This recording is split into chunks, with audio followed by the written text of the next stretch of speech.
कक्षा 8 mother Teresa school online class 8। प्रश्न समलम के बारे में कर रहे हैं अपन। समलम के बारे में जानकारी अपन ने की थी, उसके सामान्य प्रश्न अपन ने कल किए थे। तो आज जो प्रश्न किताब का है वही कर रहे हैं। प्रश्न को पढ़ोगे ध्यान से। क्या दिया प्रश्न में? एक समलम चतुर्भुज का क्षेत्रफल 34 सेमी स्क्वायर है। पहला पॉइंट तो क्या दिया हुआ है? समलम चतुर्भुज का क्षेत्रफल दिया हुआ है। क्षेत्रफल दिया हुआ है पहले से ही। इसकी ऊंचाई 4 सेमी है। ऊंचाई कितनी दी हुई है? 4 सेमी। समांतर भुजाओं में से एक की लंबाई 10 सेमी है। एक की लंबाई दी हुई है और दूसरी भुजा की लंबाई ज्ञात करनी है। तो क्षेत्रफल दिया हुआ है, ऊंचाई दी हुई है। अब इसको ऊंचाई कह दो चाहे बीच की दूरी कह दो, एक ही बात है। ऊंचाई कहो या कहो बीच की दूरी, ऊंचाई कहो या कहो बीच की दूरी, बात एक ही है। अगर अपन 1/2 इंटू समांतर भुजाओं का योग इंटू बीच की दूरी। अब वहां बीच की दूरी लिखा हुआ है या ऊंचाई लिखा हुआ है, कोई दिक्कत नहीं है, दोनों एक ही चीज है। तो प्रश्न में क्या दिया हुआ? क्षेत्रफल दिया हुआ है और क्या दी हुई है? समांतर भुजाओं में से एक की लंबाई दी हुई है और ऊंचाई दी हुई है। दूसरी भुजा की लंबाई अपने को ज्ञात करनी है। तो समांतर भुजा में से एक की लंबाई 10 सेमी दी हुई है। ये एक भुजा अपन 10 मान लेते हैं। ये भुजा होगी 10 सेमी। ऊंचाई 4 सेमी है। ऊंचाई कह दो चाहे बीच की दूरी कह दो, एक ही बात है। कितनी है ये? 4 सेमी। दूसरी भुजा की लंबाई ज्ञात करनी है। दूसरी भुजा की लंबाई x मान लेते हैं। सेमी में दिया हुआ है, सेमी मान। मीटर दिया हुआ, मीटर आता है। ठीक है। अब प्रश्न में क्या दिया हुआ है अपने को? एक तो समांतर भुजाओं में से एक भुजा की लंबाई, समांतर भुजाओं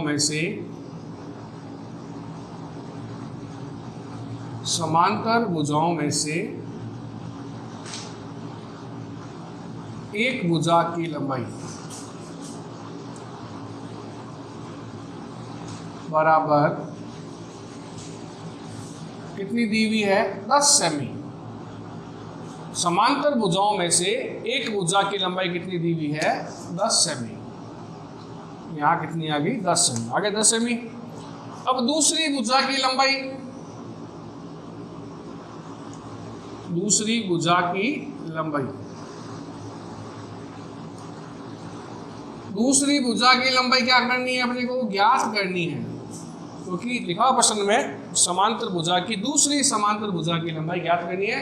दूसरी समांतर भुजा की लंबाई क्या करनी है अपने को? ज्ञात करनी है।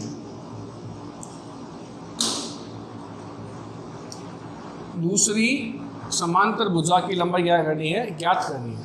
अब ऊंचाई या कह दो बीच की दूरी, एक ही बात है।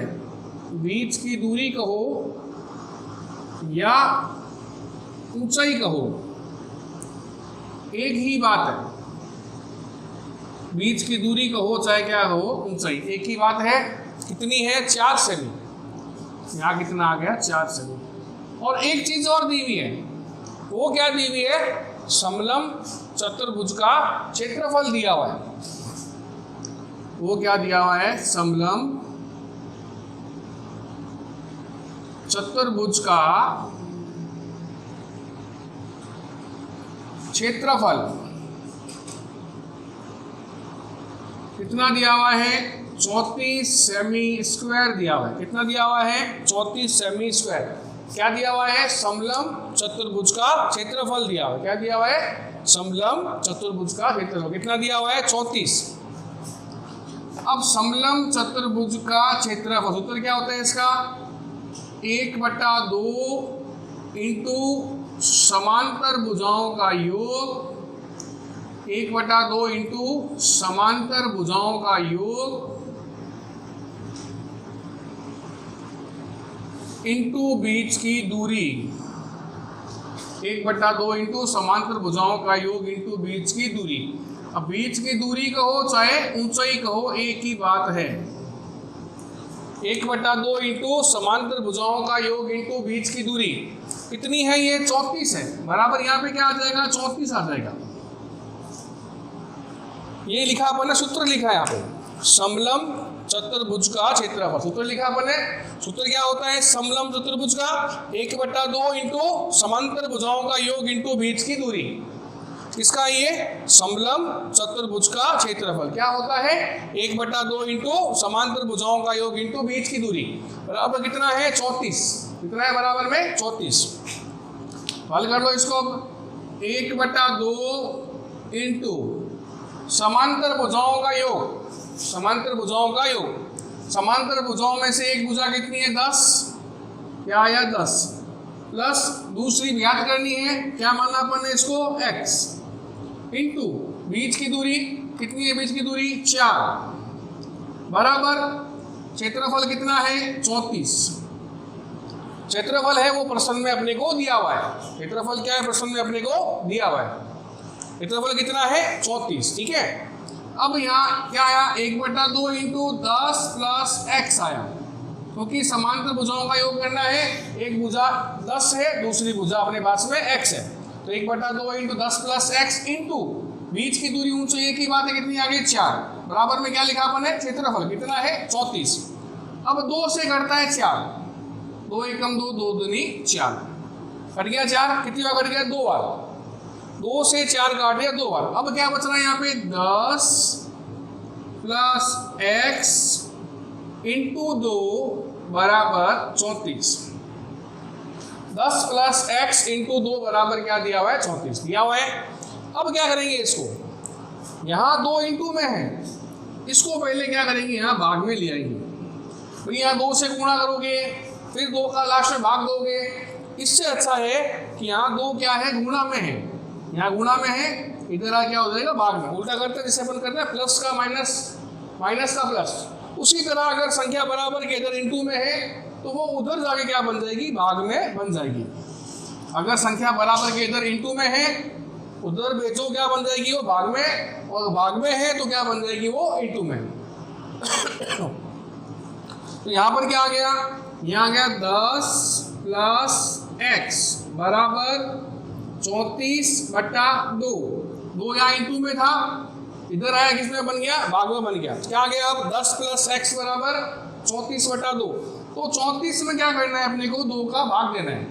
किसका भाग देना है 34 में 2 का, 34 में 2 का भाग दिया, क्या आ गया 10 प्लस x बराबर कितना आ गया 17 आ गया। 34 में किसका भाग दिया 2 का, क्या आ गया 17 आ गया 17 यहाँ पे। अब ज्ञात क्या करना है आपको x, तो हमें x का मान ज्ञात करना है, तो इसके साथ में कौन है 10, ये कौन सा पद हो गया अचर पद, ये भी कौन सा पद है अचर पद। तो x का मान ज्ञात करना है तो अचर पद को उठा कहाँ भेजेंगे, अचर पद के पास भेजेंगे। इसे बोलते हैं पक्षांतरण करना। और जब पक्षांतरण करते हैं तो संख्या का चिन्ह क्या होता है, बदल जाता है। जब पक्षांतरण करेंगे तो क्या होगा, संख्या का चिन्ह होगा वो बदल जाएगा। लेकिन हमेशा ध्यान रखनी है कि पक्षांतरण जो संख्या होती है वह संख्या उस संख्या के पीछे बैठती है, आगे कभी नहीं बैठती है। गलती करते हैं बच्चे कई बार, 10 को उठाया 17 के आगे बैठा दिया तो गलत हो गया। जो पहले आएगा वो पहले बैठेगा, जो बाद में आएगा वो लास्ट में बैठेगा। वही नियम लागू होता है यहाँ पे, पहले आओ पहले आओ। जो 17 पहले से बैठा है, जब 10 का पक्षांतर करेंगे 10 कहाँ जाएगा, 17 के पीछे जाएगा, आगे कभी नहीं आएगा। तो यहाँ क्या बचेगा, यहाँ पे x बराबर 17, तो यहाँ से क्या गया 10 गया, कोई चिन्ह नहीं, आगे क्या मानते हैं प्लस, 10 उठा यहाँ से, कोई चिन्ह नहीं, यहाँ पे क्या होगा ये प्लस, तो प्लस का उठाया इधर लेके आए, क्या बन गया इधर आके वो माइनस। तो x बराबर 17 माइनस 10, 17 में से 10 घटाओ कितना बचेगा 7, तो x बराबर कितना आ गया 7। 7 से में x का मान आ गया। किसको x माना अपन ने, दूसरी भुजा को। किसको x माना, दूसरी भुजा को। तो दूसरी भुजा की लंबाई, दूसरी भुजा की लंबाई बराबर कितनी है 7 सेमी। कितनी है 7 सेमी। क्या ये दूसरी भुजा की लंबाई। अब इसी तरह का प्रश्न आपको बनाना है, किताब में देखो उदाहरण में दिया होगा, उसको हल करके देखना है। अगर समझ में ना आए तो फिर से मुझसे पूछ लेना। धन्यवाद।